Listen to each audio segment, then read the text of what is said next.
Loka është projekti i fundit i këngëtares Soni Malaj, të cilën sapo ka publikuar. Ajo vjen sonte në prive për të na treguar më shumë rreth këngëve të saj të reja, gjithashtu dhe çfarë mendimi ka ajo për koleget e saj. Ndjekim bashkë materialin e radhës.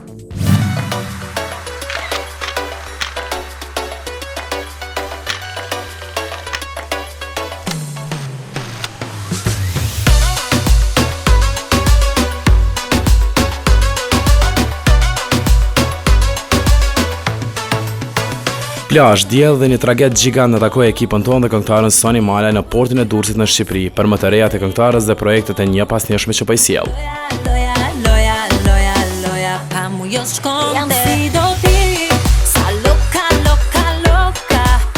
Loka titullohet kënga më e re e Malaj, me tematik dashurie të një vajze çapkëne dhe kritereve të saj për një lidhje të suksesshme. Klipi që u realizua me një ekip të gjerë për rreth shtëpive të vjetra e pjesa tjetër në det ka histori më vete për Sonin. Projekti më i fundit ka një titull jo të zakonshëm siç janë edhe projektet e tjera të mia që janë shqip. Ky projekt quhet Loka. Në spanjisht do thot paksa e çmendur, po në kuptimin e mirë, domethënë të një vajze çapkëne e cila ndonjëherë bën edhe çmendurira. Është një nga projektet e mia më të preferuara në gjithë karrierën time, sepse është një këngë shumë e gjallë, në ato ritmet latine që mua më kanë karakterizuar gjatë gjithë karrierës time. Për më tepër dhe surpriza është edhe videoklipi, që është xhiruar në Itali, paksa në Shqipëri, këtu në Venturius Ferris, në këtë tragedë kaq të madh, dhe pastaj në barin e regionin e Pulias. Kam pasur një staf fantastik dhe më pëlqen që më në fund u finalizua, sepse ka qenë si projekt që para 2 viteve. Soni para pak kohë publikoi dhe klipin Para prak, një bashkëpunim si në këngë ashtu dhe në vizualizim të projektit me kolegën nga Kosova. Kënga për ty nuk është që shijon ndonjë sukses të madh përkundër punës së këngëtarëve që dhanë maksimumin nga vetja. Unë jam shumë e kënaqur me finalen, sepse në çdo projekt po punojnë shumë njerëz profesionistë që janë të suksesshëm, kanë shumë ide inovatore dhe kjo është një domosdoshmëri për të qenë në treg. Kohëve të fundit, këngëtarët kanë marrë havë me shpresën se do të deportojnë në tregun ndërkombëtar. Disa nënshkruan kontrata me degë të caktuara të shtëpive diskografike në qytetet evropiane, teksa ka nga të tjerë që pretendojnë për ende asgjë. Soni, që dikur kishte mundësinë dhe ofertën për të tentuar tregun e largët, mbeti besnike ndaj shqiptarëve. Që të kalosh në një treg ndërkombëtar nuk mjafton që të bashkëpunosh me një kompozitor të huaj apo me një këngëtar të huaj. Unë ndër vite jam, duke qenë se kam pasur edhe oferta, jam e mirë informuar.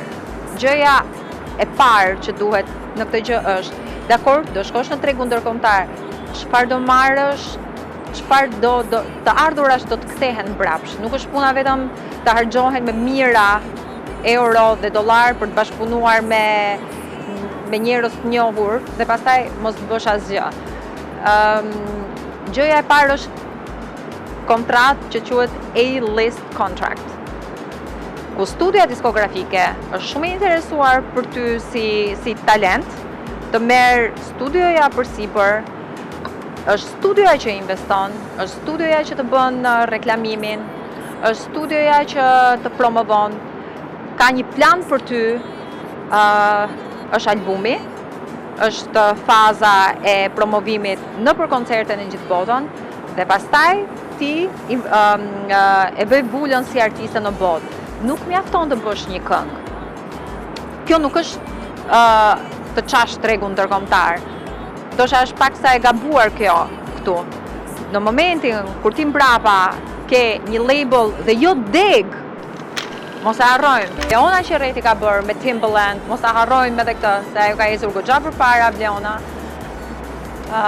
Pa diskutim që kanë jo vetëm për krajën time, po të gjithë publiku shqiptar dhe gjithmonë me shpresën që dikush do të nënshkruaj atë kontratën e A-list që thash më parë.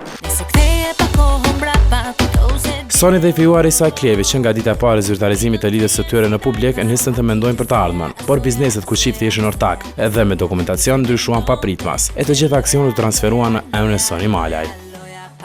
Kjo nuk mbeti pa u komentuar. Shiko, këto janë pastaj janë gjëra teknike që kanë të bëjnë me prapavijën e biznesit. Mund ta lëm me kaq, domethënë janë thjesht gjëra teknike. Pas gjithë këtyre viteve karrierë, pas gjithë kësaj pune të pandërprerë, Sony nuk e braktisi veten dhe ata që e njohin që në fillim, por edhe me trendet e kohës gjeti kompromis.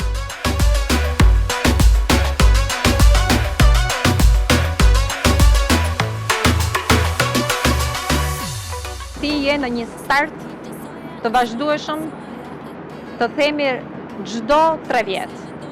Se para shumë zhanret muzikore ai zgjasin, edhe Luku, domethënë që kanë një 3 vjeçar në modë dhe pastaj ndryshohet, kështu që jam në start të vazhdueshëm. Gjëja që un kam ose nuk rri besnike, për shembull e Sonit, domethënë të vjetër 100%. Dakor, kam ato bazat, por që brenda atyre themi kolonave edhe ndryshoj arredimin që të bëhem sa më in.